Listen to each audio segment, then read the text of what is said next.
a podcast to honor the gods. This better come with a sacrifice. Dave X Media.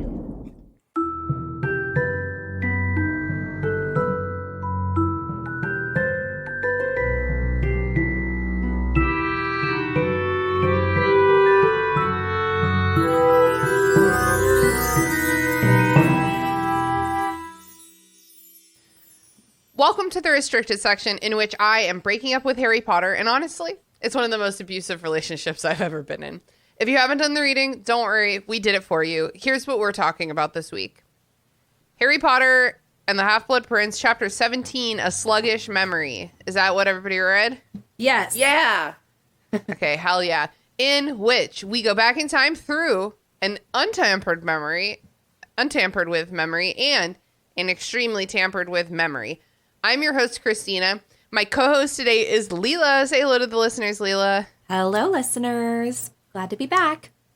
And our special guest is Alex from My Cabbages and My Personal Life Friendship. Say hello to the listeners, Alex. Howdy.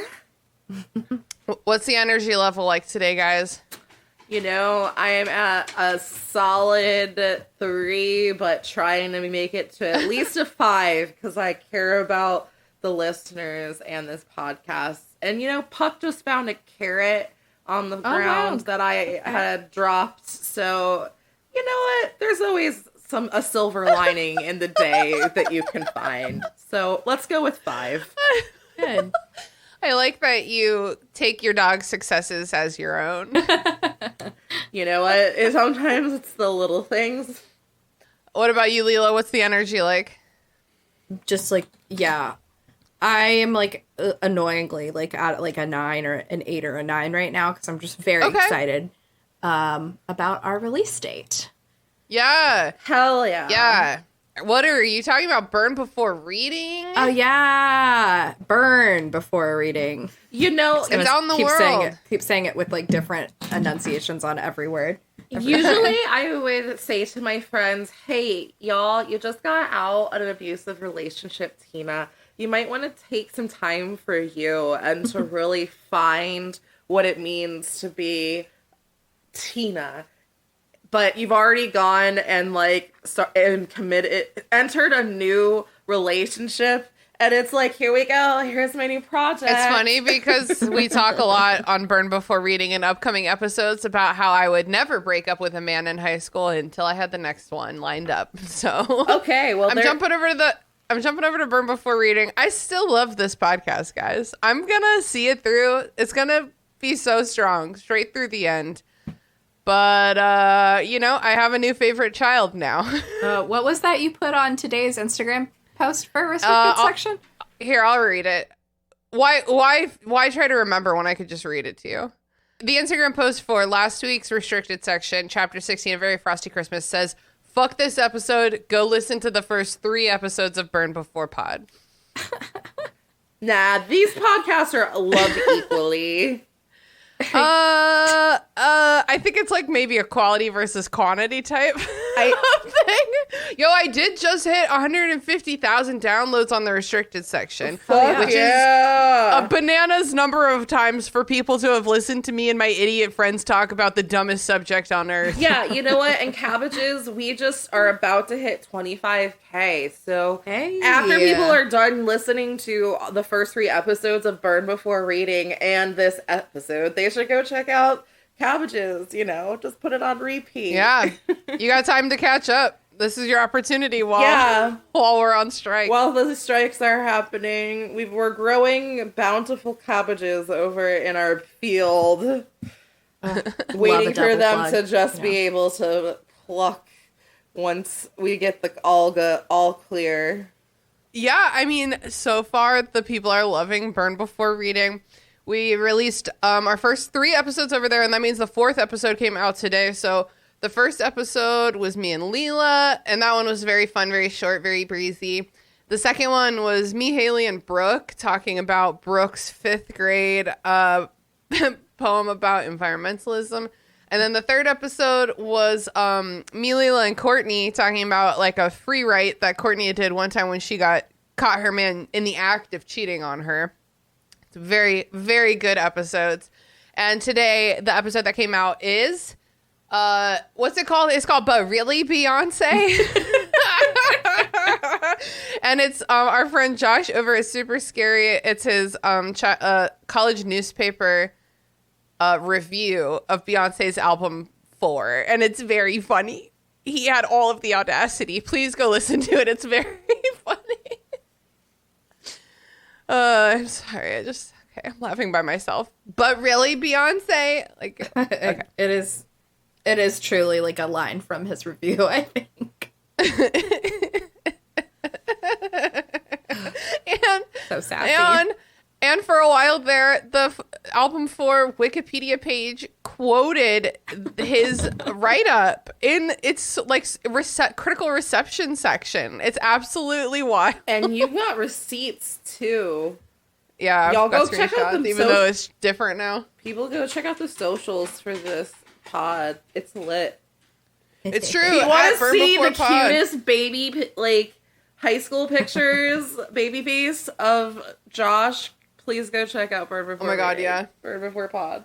So that is that, but I promise I still love this podcast. I promise I do. I'm just so happy to not be talking about Harry Potter. Here are all of the redheaded Weasley children that aren't Percy being like, hey, we're over here. Hi. Anyway, not to be sluggish, but... Not to be totally sluggish, but I am feeling... I didn't say my energy level. I'm at probably like a 6 right now because while I was working today, I watched Lord of the Rings 2 Towers, the extended edition, and then I watched an episode of the Great British Bake Off, and I ate pie. So I'm sleepy right now. You are like ultimate fall mode. Mm-hmm. I've been lulled to sleep over the course of like 8 hours. But I'm here, and I'm queer, and I'm drinking something that's shaped like a beer. Ooh. I think it's a High Noon. Yeah, well, we can all pretend we are drinking what we would, or what we all can pretend we're drinking what we would be drinking if we were a guest at one of Slughorn's party, part of the Slug Club. Here's the thing, like, I feel like they don't have a lot of alcohol options, and I feel like I'd get sick of all of them. Yeah. They have butterbeer, and they have Gilly water, which may or may not be alcoholic. Fire whiskey. And they have fire whiskey. And, like, what if it's not November, though? What do you drink then? Well, in this memory, Slughorn's drinking a glass of wine. Is it red wine? It's got to be. I don't know. He looks red wine. He kind of seems like a white wine bitch to me, a little bit. Like, they don't just have, like, ale.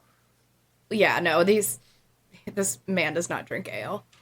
But, like, in general in this world either, I think. Let's be real. Oh, He's drinking whatever Joanne was drinking circa, like, mid-2000s, which is a Russian River Valley Chardonnay. Oh, my God. That's so specific. Is that, like, a real kind of wine? Yeah, it's just, it's a area or region of California known for... good Chardonnay. And Chardonnay, I feel, is just specifically an oaked Chardonnay that's going to have a buttery and more full-bodied oakiness feel to it versus... Yeah, that's a type Slughorn is going for, and that's all of, like, the country club white women were drinking in, like, the mid-aughts when I was, like, a fucking lifeguard. And that's just the energy that Slughorn brings. Double lifeguard representation on this episode. Woo. You guys could save me. I don't swim that well, so this is great for me. Awesome. Tina. I don't swim that well. You don't have to swim that well to get a lifeguard certification. I feel that's what... Tina, you have the exact energy that Tina brings in the episode of Bob's Burgers where she's like the junior lifeguard. So she can I just do want to the look sugar at butts. cookies on the beach. Yeah. No, because I did the fucking lifeguard test when I was like probably like 22 or something, and everyone else there was 15, so I wasn't looking at any butts. Oh, I understand. I was distinctly not looking at any butts. Also, I failed that class because I didn't go to the test because I was too scared. Damn. Well, I was a swimmer, and so just like any parents in a capitalist system, they see that their child has a skill that can possibly be monetized, and they're like, go forth, labor. And so Yeah. I was like, oh, I'm at the YMCA 5 days a week anyways, so instead of my parents taking me, they're like, here's a card, go do it yourself. Wow. So, where are we? Christmas has just happened. It's the new year now. I know it's disorienting because in the real world, Christmas is just getting started. Barely. Yeah. Do you hear Mariah Carey on the winds? Oh my god. She's coming for your Oh ass. my god. I posted on Facebook this morning, like, PSA, all, like, you basic bitches that wanted a PSL on August 1st, and are now trying to put up your Christmas trees, stop. There's still leaves outside. Mariah Carey, go back. You have not seen your shadow. There's 6 more weeks left of autumn. Go back to the hole from whence you came. Go back to sleep. Go back to sleep, bitch. It's time, actually, to go back to Hogwarts. And instead of riding the Hogwarts Express, Harry and the Weasleys go back via a special flu network connection to McGonagall's office in Hogwarts. That's like extra, so it's extra secure. Yeah, extra secure. So, like, anyone that is going in and out of any fireplace that just says Hogwarts, they're not going to know about it. It's fine. Just Right. super Yeah. secret. I wonder if there's like a password or something, but there isn't because they don't say one. It's not like this is like a VPN where you can just, my God, that'd be really disguise funny. where you're coming from and be like, nah, only certain fireplaces can access the new super secure in McGonagall's office. I wonder if it is like a VPN though, because I was kind of That'd thinking be about cool. this too, where it's like, well, I gotta be honest, I like don't really know how VPNs work, so like this No, my I- version of it, is it like only students, like they have some kind of thing mark on them, or so that the network can recognize that it's a student entering her private office? And why is it in her office? Is her office like more like a lobby? Or are people just dead ass like walking into this bitch's office? I think it's just for today. Okay. And yeah, maybe they do set it up so that, and this is not what a VPN is, but maybe they do set it up so that like this fireplace can only receive people from the borough. Maybe. Because it makes sense. They're all in Hogwarts. Or they're all in, of course they're all in Hogwarts. They're all in Gryffindor. So, Oh yeah. Oh yeah. Oh, so maybe it's like a house thing. So like maybe the Slithies like go into I feel like everyone else took the train. Slughorns. no, I feel that they would not allow all of these just random professors to just create random flu openings, right? Because Yeah, I think all the other students took the train, and it's just because Harry is like high security. Got it. Yeah. Okay. That makes more sense. it was like that one time when I showed up late to the Kelly Clarkson concert, and we're like trying to find a place to park, and we pull over, and the guy is like, hey, you looking for a place to park? And I'm like, yeah, come with me. And legit, like, we pass all these limos and shit and all of the press vans and lets us park right out front in the fucking venue. It's like the stadium in downtown Raleigh. It was nuts, man. So, Whoa. Wow. yeah, we got to pass all the, like, I guess that was my one moment feeling how Harry does when he gets just a whole flu network created for him. Days, like, former presidents having hundreds of thousands of dollars sent in security, and they're like, meh, peasant, pittance, whatever. NBD. You guys know how in The Parent Trap, when the butler drops what's-her-butt off at camp, and they like roll up in a limo, limo? and they take out all her like nice suitcases, and she's wearing this like very prissy little outfit, and then she does a little handshake with her butler. I feel like that's how Malfoy rolls up into Hogwarts when he doesn't take the train.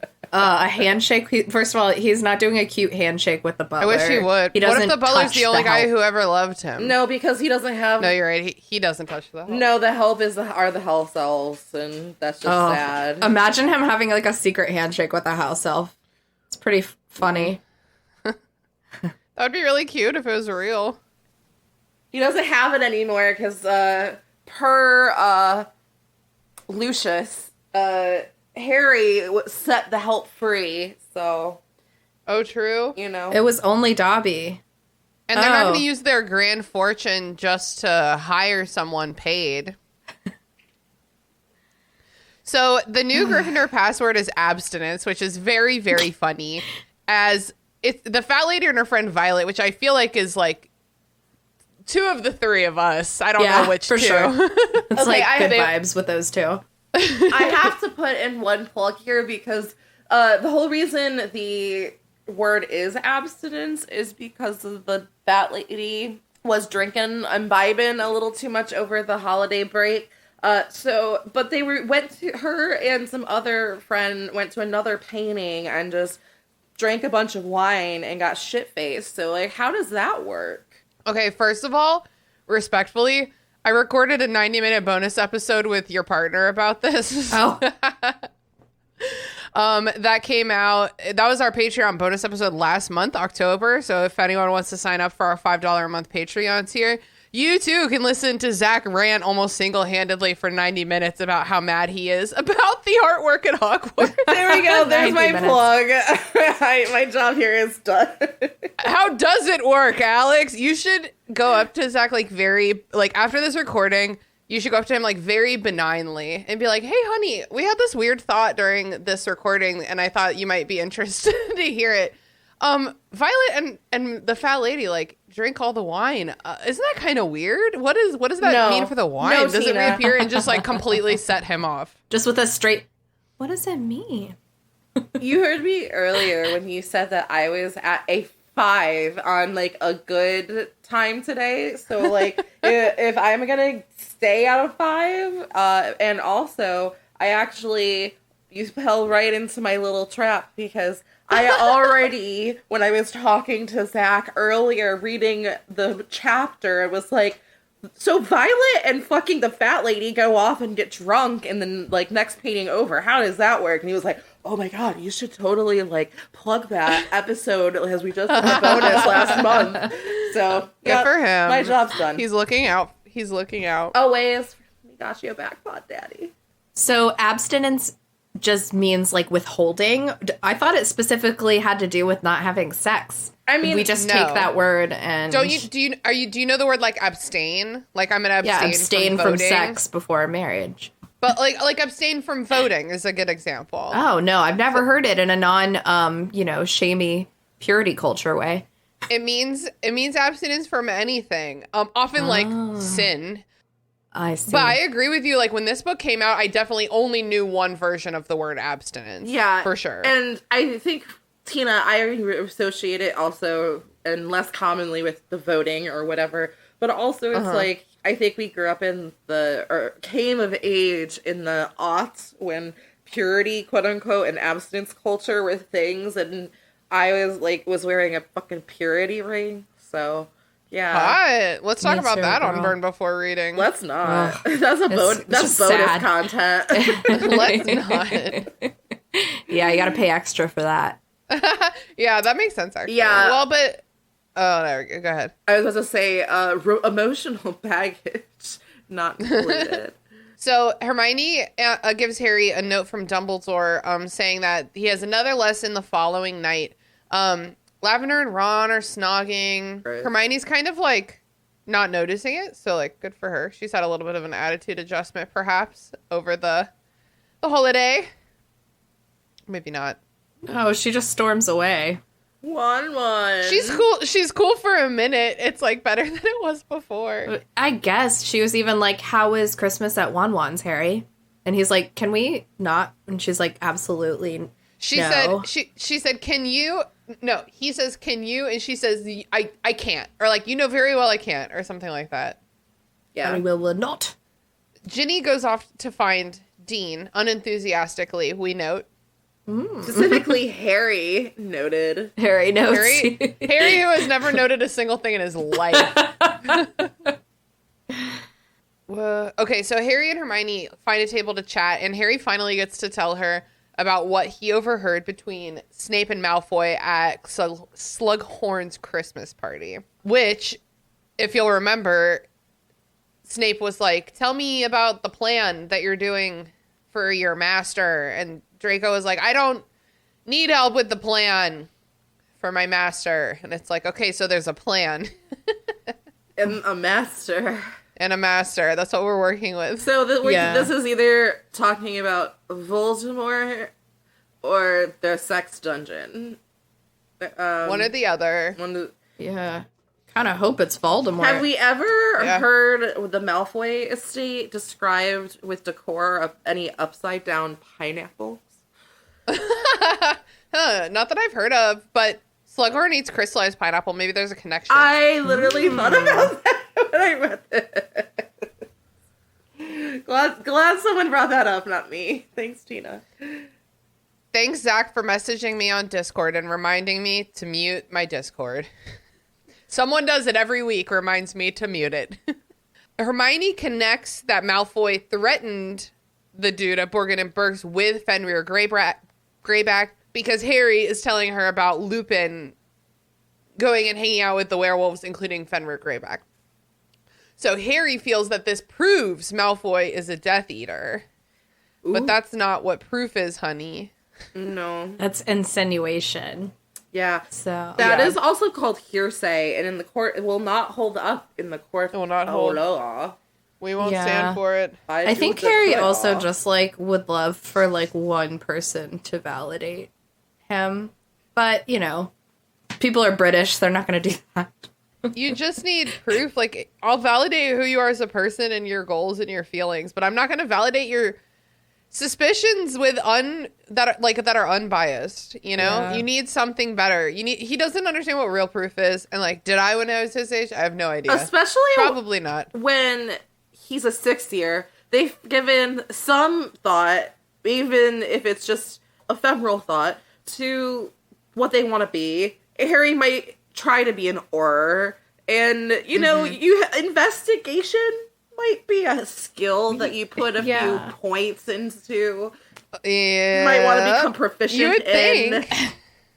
He doesn't really think about that, I guess. He doesn't ever think about anything. Care.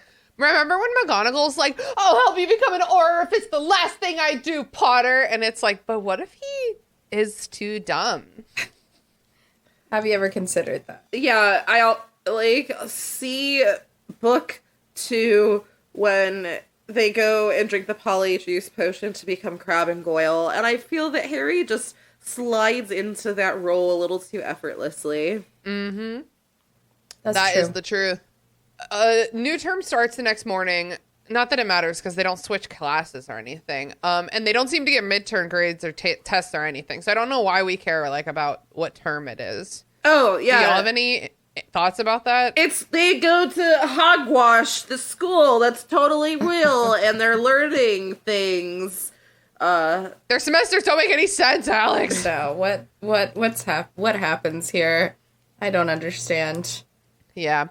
So they learn from the bulletin board that they get to take apparition lessons this semester. So that's fun and cool because that's like something, it's like driving basically. It's something they get to do as they grow up.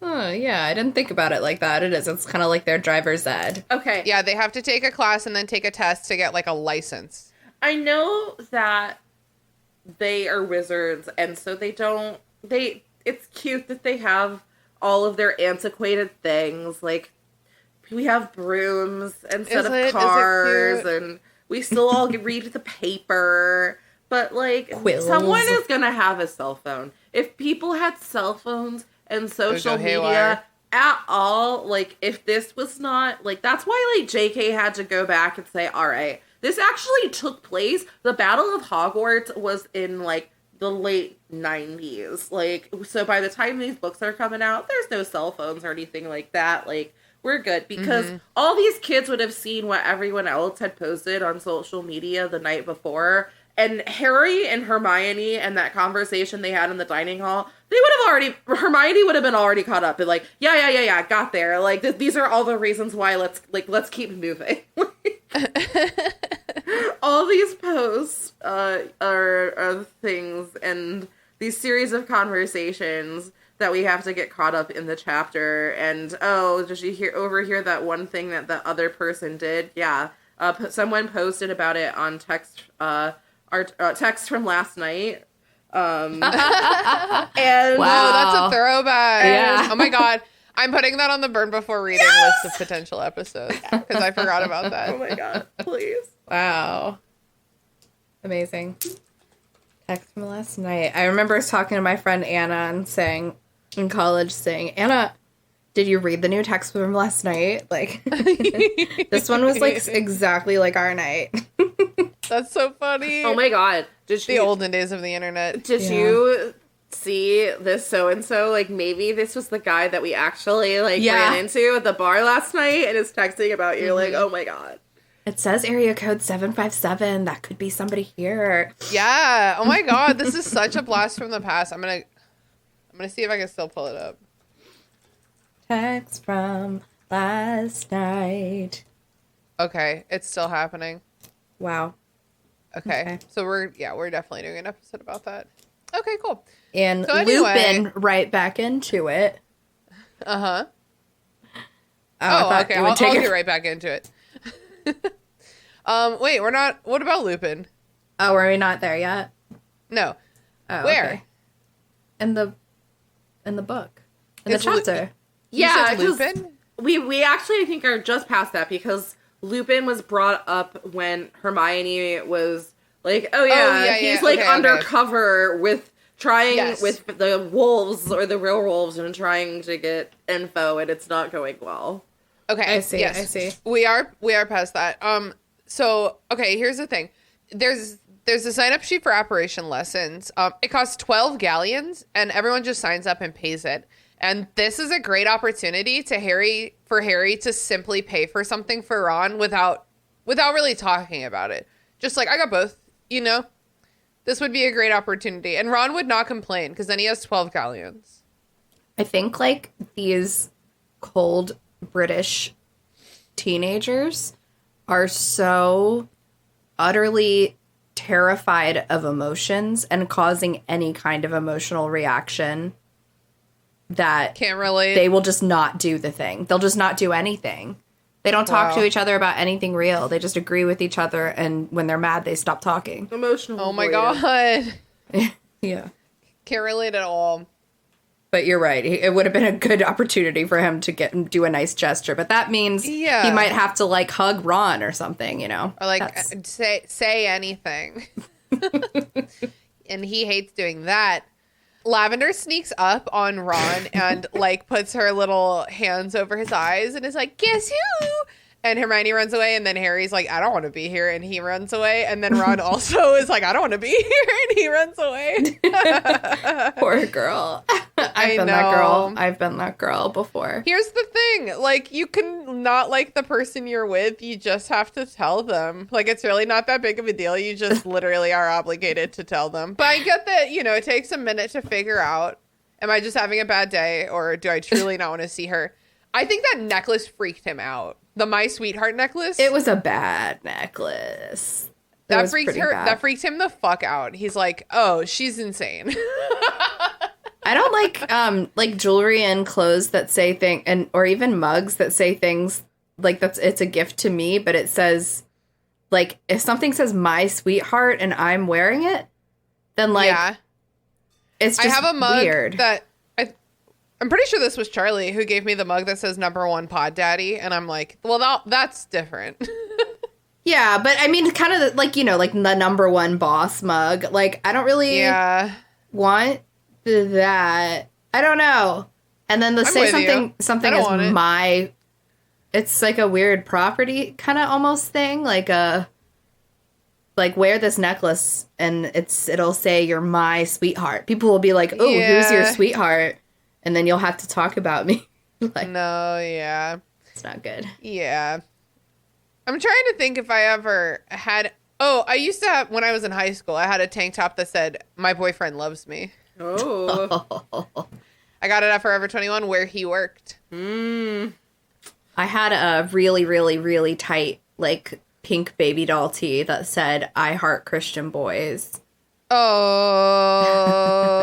So I didn't own this shirt, but that reminds me of the ones that were popular in my youth group, which was the Jesus and or Mary is my homeboy/girl. Wow. Yeah, that That was sounds like some youth pastor shit. it is. Yeah. They tried so hard to make Jesus cool. hard. Ugh. It was part of the whole abstinence culture. Yeah. Yeah, when we do talk about the chastity ring, we can do it on a BBR episode where I also read my old entries from, like, my journals from youth group retreats, which I'm sure are great. We need to You're talk ready, about I'm that ready. sometime. Yeah. Dear God, it's me, Mark Alex. Oh my god. They just made that into a movie, I know. Oh, yeah. like, very recently. So it's time for Dumbledore's lesson. Here he goes. They chat briefly about Scrim Shower. Harry's like, well, I don't remember how it comes up, but remember when Scrim was like, "So you're Dumbledore's man through and through, huh?" And Harry's like, "Yeah, fuck you, Yeah. I am." And then Dumbledore's That could be a like so problem. touched by that, he's like weeping He doesn't even because weep. of the loyalty. He's His Chuck eyes. Norris. He, like, might have, like, something in his eye that makes it look like he might be about to cry. Old people just have watery eyes, don't they? Do. My dad's got dry eyes. He's always like, but He's blinking very dramatically. But yeah, this situation is just another example of Harry being absolutely horrified to witness emotions and emotional reaction. He's like, Yeah. I wouldn't have said. He's almost like, I wouldn't have said I was your man, you know, through and through. If I knew I had to listen. I knew to you were you. gonna like be like touched. That's gross. Like, oh my god, gross. he's a bit touched in the head. He is. Yeah. And now is, like, gaslighting Harry when he's like, oh, and, like, Snape totally talked to Malfoy and said these weird things, and he's like, yep, Not Yeah, worry don't about trust it. him. What is their it's relationship? fine. Nope, don't know what you're talking about. Like, I probably would have said, I'll talk to Snape about that, but I'm pretty sure I know what that's regarding. That's what I would say. Instead of like, oh, well, you're an idiot. Don't worry. Yeah, It's like, you know what I mean? You probably misheard him. Nope, couldn't possibly be true. So weird. Dumbledore has 2 memories for us today, and let's recap what we've done so far. Last week on Harry Potter and the Half-Blood Prince, Tom Riddle. Oh, no, I'm not going to do it all. Okay. I don't know what song that was. Yeah, so Tom's hot as fuck. Like, that's mostly what I got from this. Canon. Tom Riddle's hat. He's got a nice, handsome face and probably like a cute 90s hot, cute boy haircut. Mm-hmm. Like the guy in the movies. Well, you know, I'm pretty sure that what we're talking about is in the 50s, but that's fine. Well, that's okay. But have you seen like pictures of like grandpas in the 50s and for their high school yearbooks? Yeah, I Yeah, don't they- think it looks very 90s. No, The they 90s don't. had a lot more body. When I think of 50s and high school and yearbooks, I'm like, Grease, the movie Grease. Yeah. Yeah. I guess I'm just more so thinking about like all those hot pictures of grandpas that I've seen. So like it was not less about I was retracting the 90s hair and instilling I that see. he's still super Still smoking. super hot. Okay, I'll allow it. Smoking. Dumbledore describes how Tom Riddle came to Hogwarts. He was put in Slytherin immediately, as he is evil, and Slytherin is for evil people, as we know. But he was well-behaved and very talented. But Harry remembers something. Guys, Harry remembers something. Voldemort said Dumbledore never quite trusted him. And Dumbledore's like, I never trusted that guy. So he was right. And then Voldemort collected a little friend group, even though Dumbledore feels like they weren't really friends. That's kind of judgy, but I guess we're all just doing the best we can. It's hard to be in high school, Dumbledore. You might not remember, because it was over a century ago. But basically, a bunch of shit went down while Voldemort and his friends were at the school, but they could never be connected to it. And I guess the opening of the Chamber of Secrets is one of those things. Oh, just a footnote. Just a footnote. Dumbledore explains that he hasn't been able to find many memories from Tom Riddle's time at Hogwarts because people are really reluctant to speak about him. Wonder why. It's probably hard to, talk about good memories. You know what I mean? Yeah. You don't want to be the guy who's actually, I have this great memory of Hitler, and he was, such a sweet little boy, and he showed so much promise. I mean, I would probably tamper with that memory as well. Yeah. I don't want people to know that I know that. Yeah. He became obsessed with finding out more about his father. He's completely convinced that his mother could not have been a wizard because she would not have died if she was magical. So it must have been that his father was a magical one, and who is he?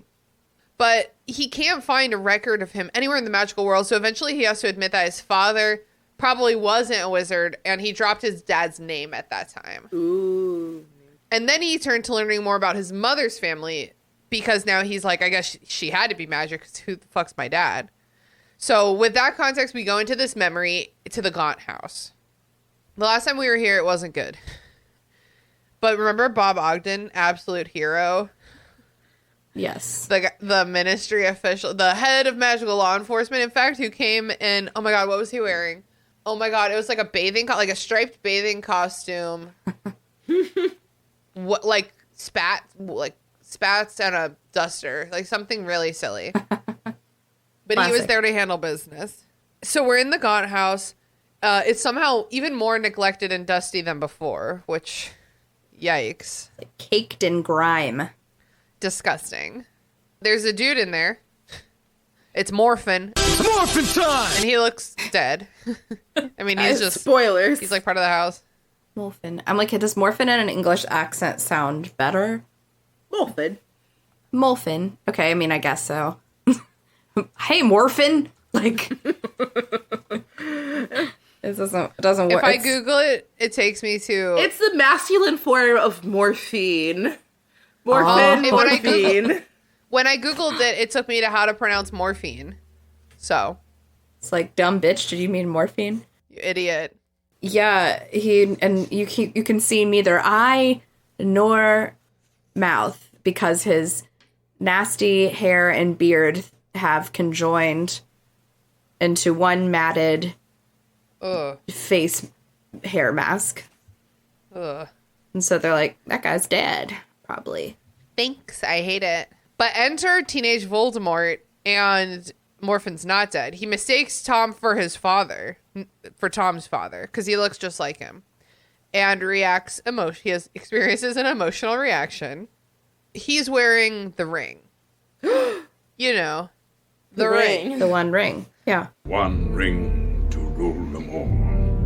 Tom calms down Morphin by speaking in parcel tongue. Morphin's like, oh, you know the language? And he's like, yeah, I know the language. Only he's like...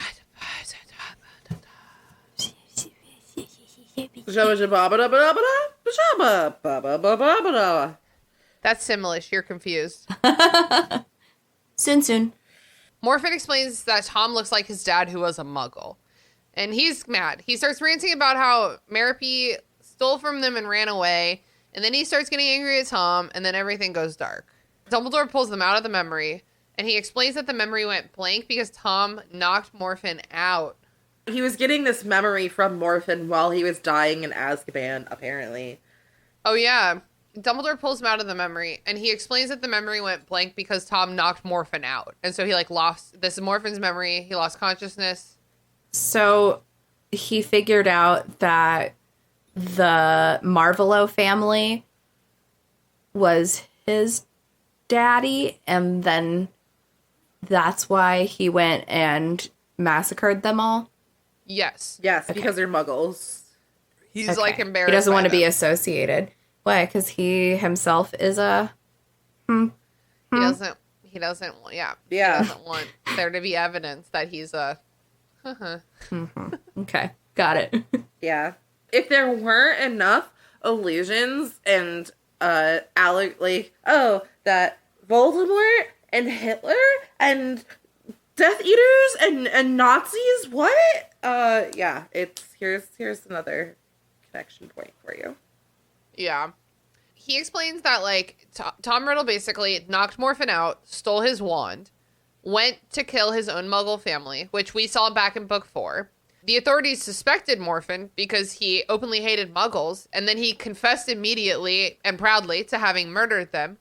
And his wand corroborated this, because the last spell that had been cast was murder. And the only thing that seems to have upset him about this was that his father's ring had disappeared. Yeah, and Harry goes, wait, so, fucking Riddle was underage when he committed murder and used this weapon, but the authorities couldn't catch this. And it's like, oh no, they can only, like, see who last cast this, or what the last spell was cast, not, like, who cast it. And it's like, oh, okay. We're not making this up as we go along, but there's, like, these really rigid rules, so. Yeah. Just stupid rules. That's Don't make actually no sense. Like all of the rules in this world. But that's literally what Dumbledore says. It's just like, yeah, I know, it's really dumb, but, like, that's just how it works. Yeah. Yep. It's a dumb thing, like, overall. Dumbledore explains that it took a lot of skilled legitimacy to extract this true memory due to Morphin's modified memory. He tried to use the memory to get Morphin released from Azkaban, but he died, so rippity-pippity. Time for the second memory. We land in Slughorn's office with a younger, thinner Slughorn. Let's take a look at his body and judge how his body has changed in his old age. Oh, yeah. Because for some reason, that's the first thing we do. Oh, it's almost, and I meant to mention this earlier, but it's almost like when Riddle was first described, he was like, oh, and according to Dumbledore, he was very, like, unnaturally talented and very good looking for an orphan. Yeah. Oh my god! Underline it said that line. Yes. Oh my god! I don't remember that at all. It was like I think the point of the sentence, which I need to find, is something like he was very popular because, like, being charismatic and very talented for his age, and good looking, and an orphan. He got a lot of sympathy. The quote is, he showed no sign of outward arrogance or aggression at all. As an unusually talented and very good-looking orphan, he naturally drew attention and sympathy from staff almost from the moment of his arrival. I guess it just means that he has, like, an intrigue to him. I don't know. It's not the way I would have written that. Yeah. Oh, Harry Potter. Orphans aplenty. The reason Snape hates you is because you're an ugly orphan. Orphans aplenty in fucking the UK, man. That's where all the orphans go. Pot. That's a hot ass orphan. No, I'm gonna veto that one, Leela. We have to do our hot orphans tier list.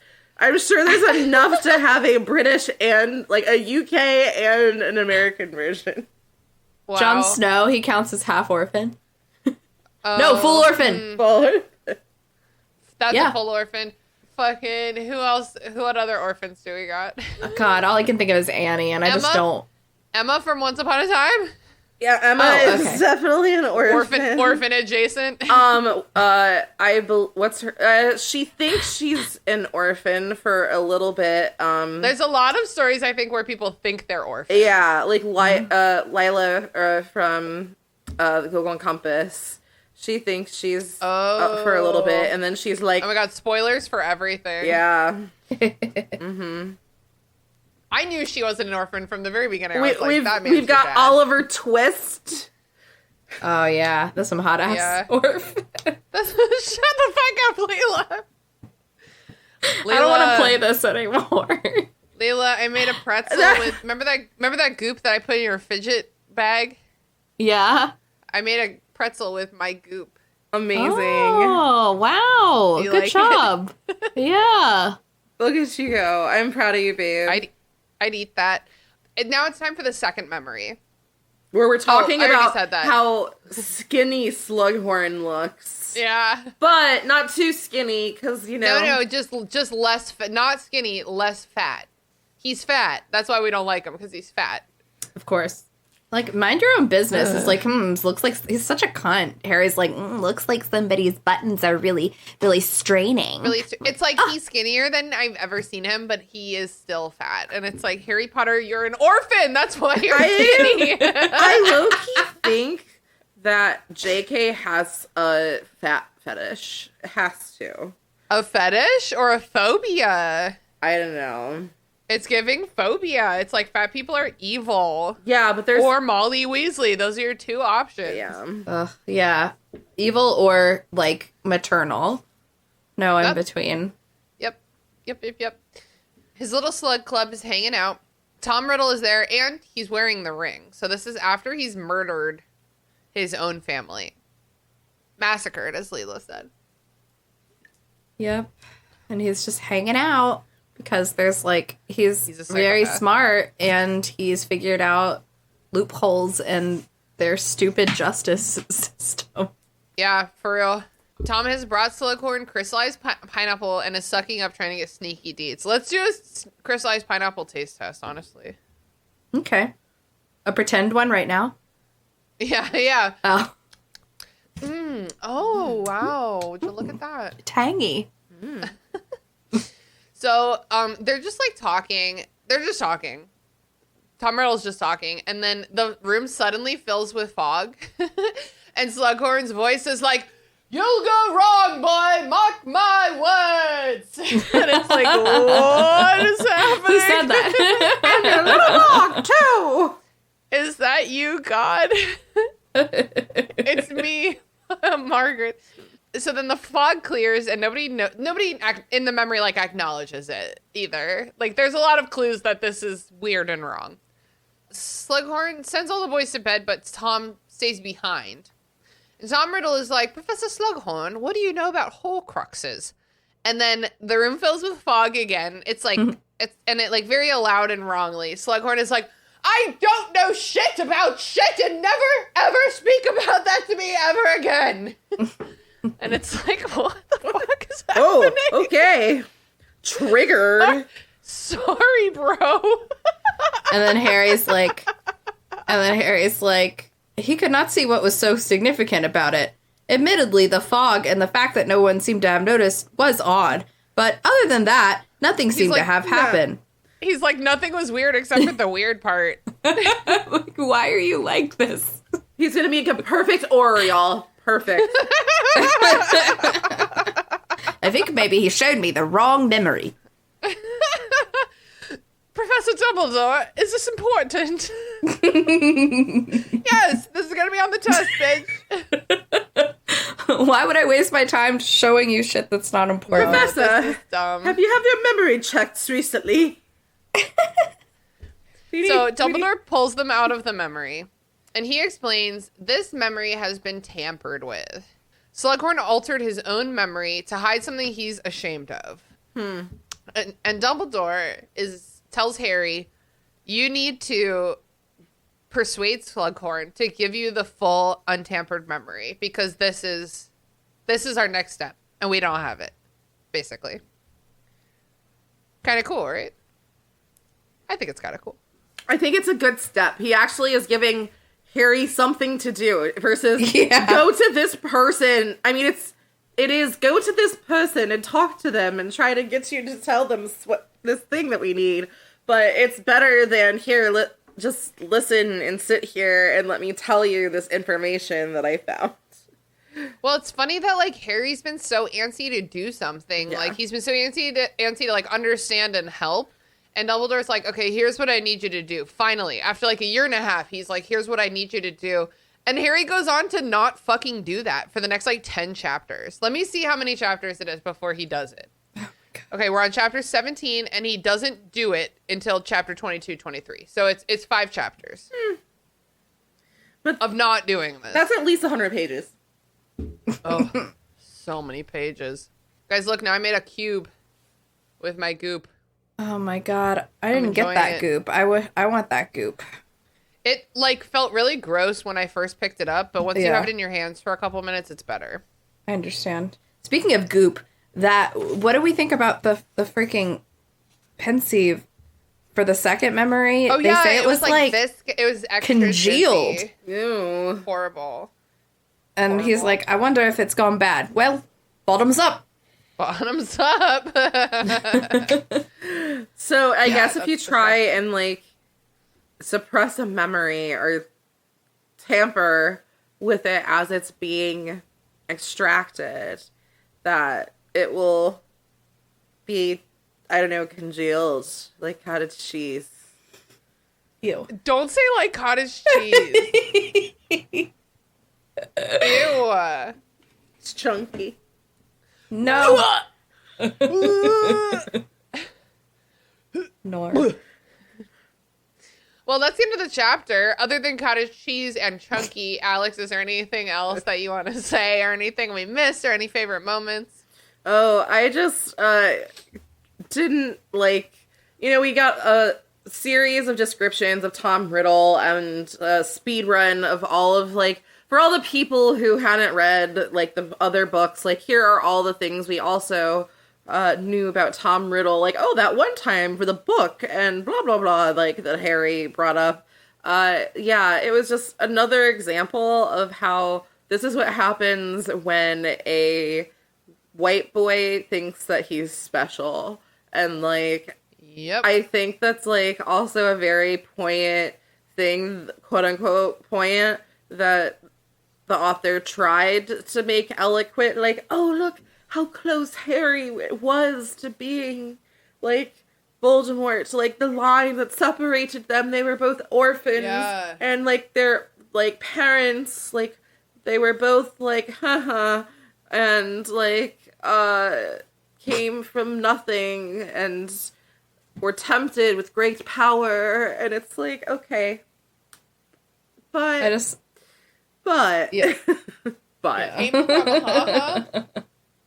What, me? Oh, I just, in Alex, the middle. Alex, you said they came from haha. oh, or something like that. or they were where one parent was a muggle and the other was a wizard. Okay, I forgot we were doing that bit. I did it because that was what Leela No, did. So it was a good callback. I just forgot about it already. Yeah.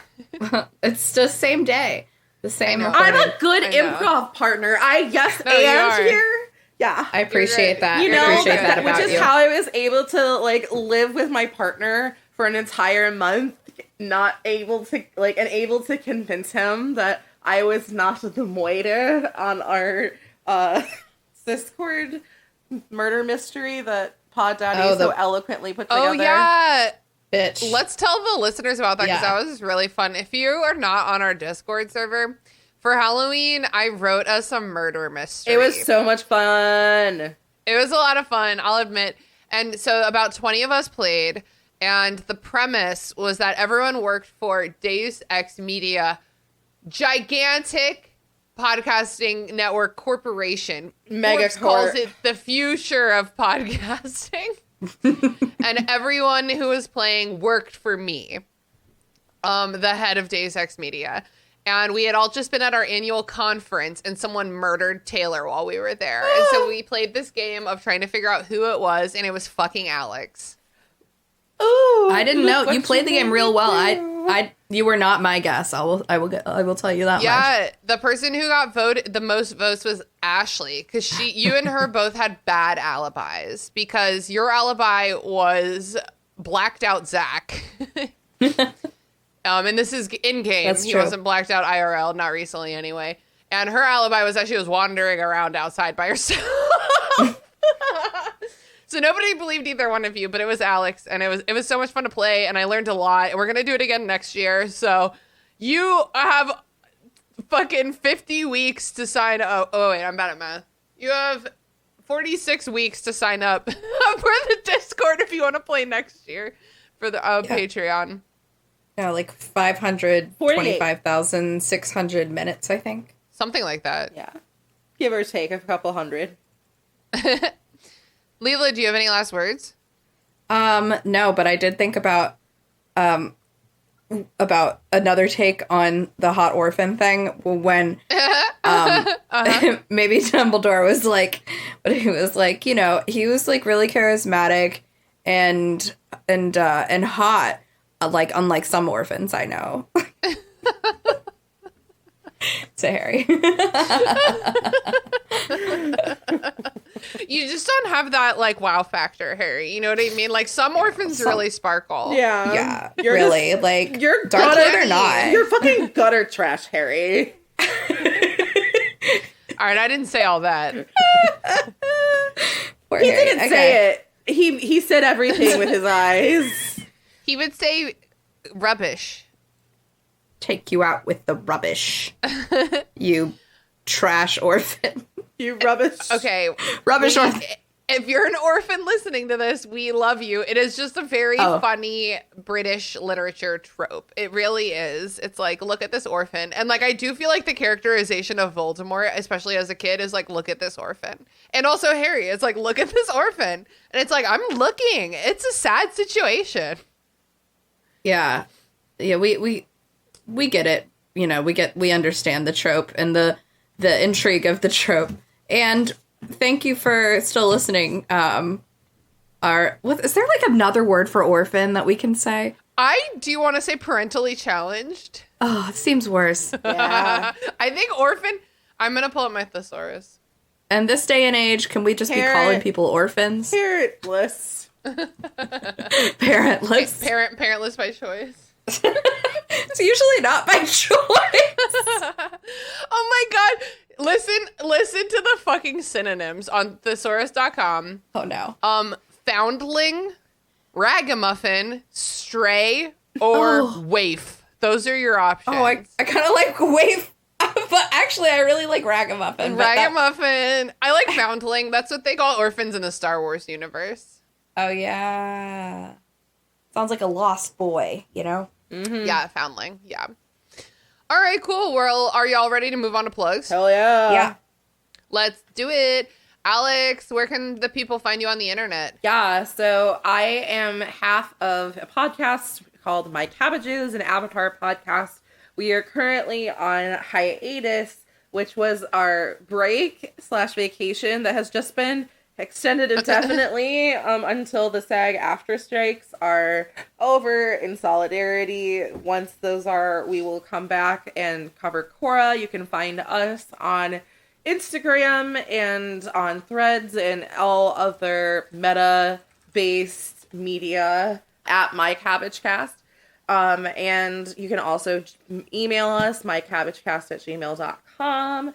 And for my plug, I will recommend a book that I just finished. It is called Slewfoot, A Tale of Bewitchery by Baram.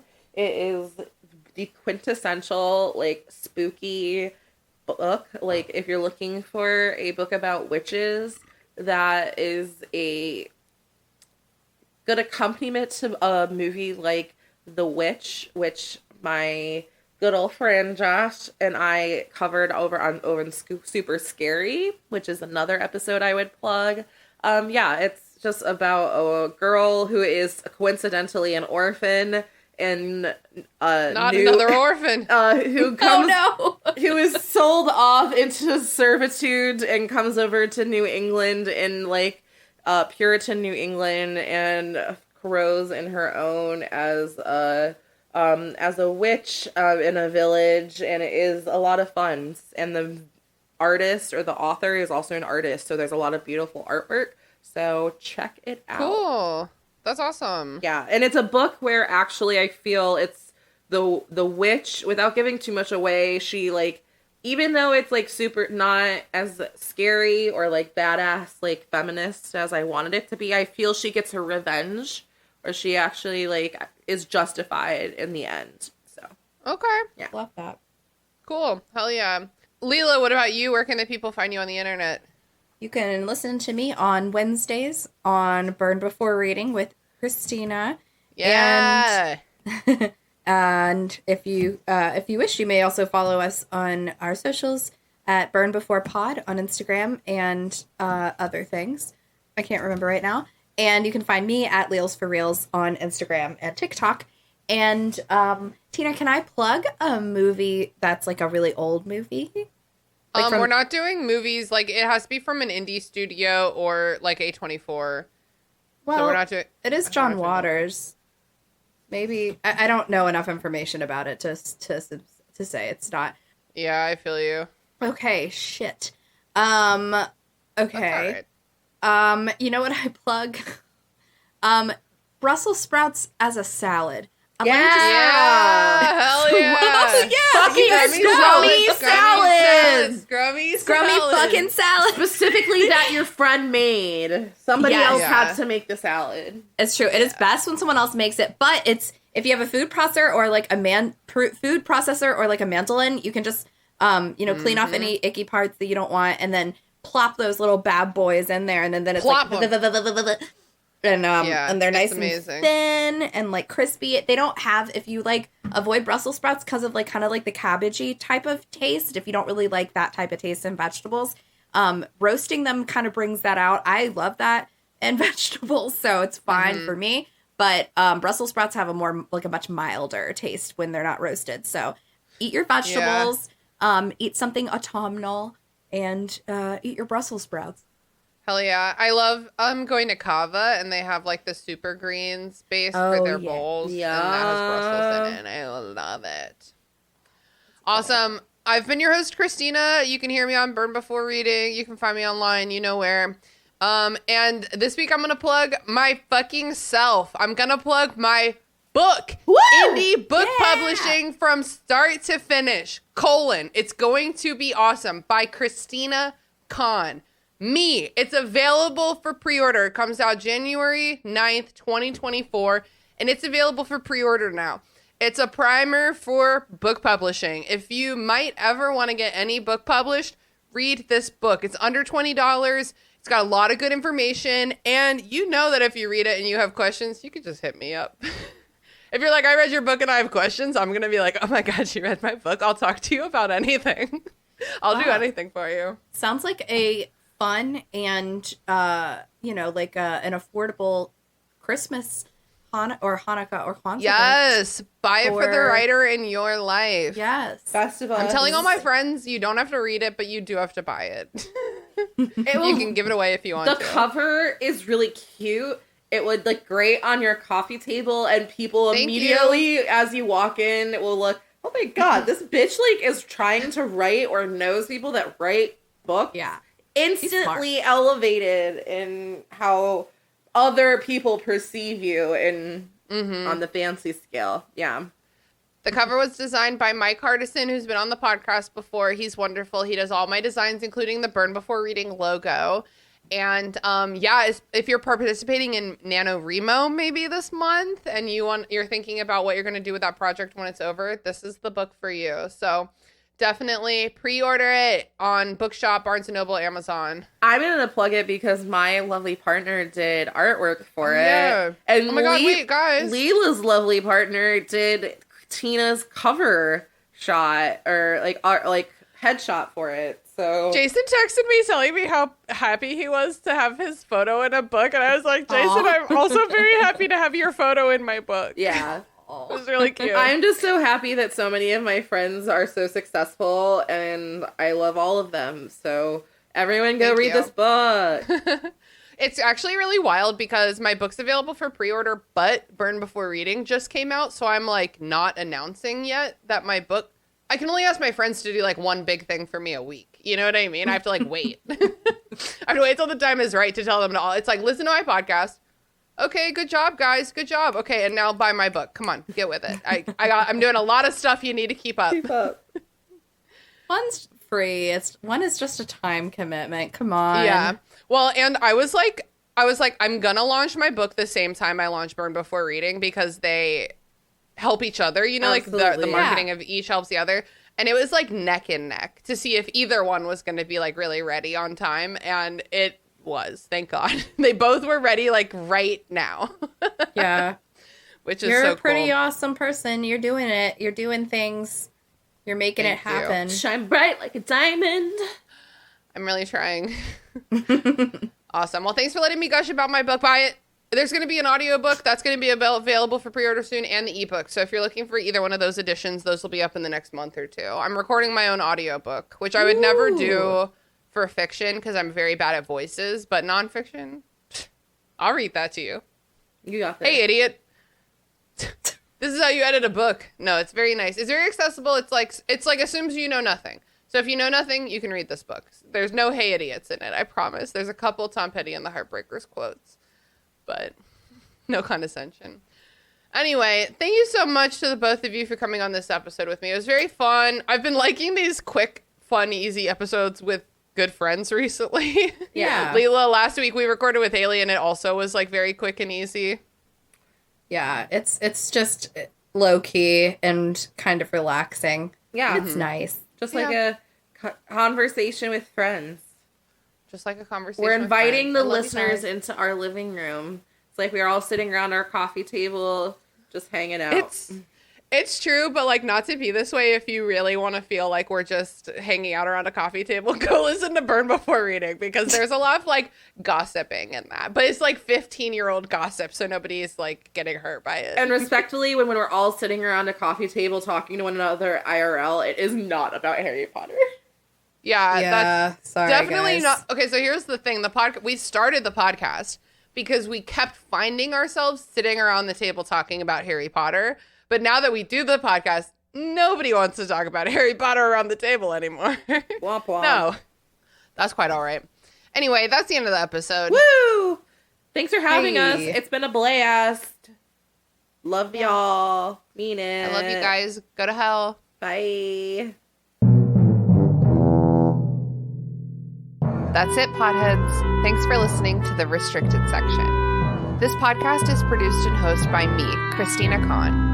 Our theme music was produced by Ryan Kahn. Our logo was designed by Michael Hardison. Please connect with us on Twitter at RestrictedPod, on Instagram at RestrictedSectionPod, on Facebook at RestrictedSectionPod, or in our Facebook group, The Restricted Section Detention Crew. Join our Patreon to get access to our Discord server, our bonus episodes, and other cool perks. We're also very happy to be a member of Deus Ex Media, where all you fucking nerds can find all kinds of fandom podcasts to suit your fancy.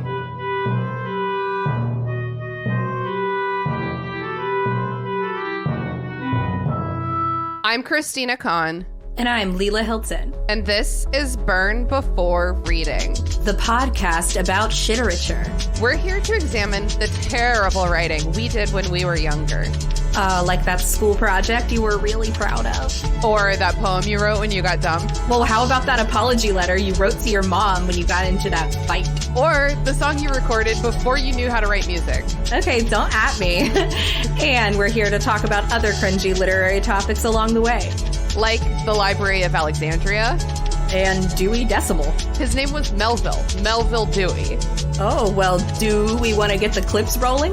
I don't think I ever recovered from this in terms of being cool. Why did I say any of this? I do like the drama. So there is actually quite a bit to unpack here. Oh, all this drama was so addictive as a teenager. There's no punctuation to it. I'll start with that. I actually have no memory of this. There were so many lies that I was telling it. It's not terrible. No one really taught me how to write a good short story. That was a journey. Listen to Burn Before Reading. Every Wednesday, wherever pods are cast. This is the only picture of you, me, and Courtney. This is Rachel, and this is other. I think maybe all three of these background people are named Rachel. Because this is Rachel, and then this is Rachel's brother's girlfriend, Rachel, and then this might have been another Rachel.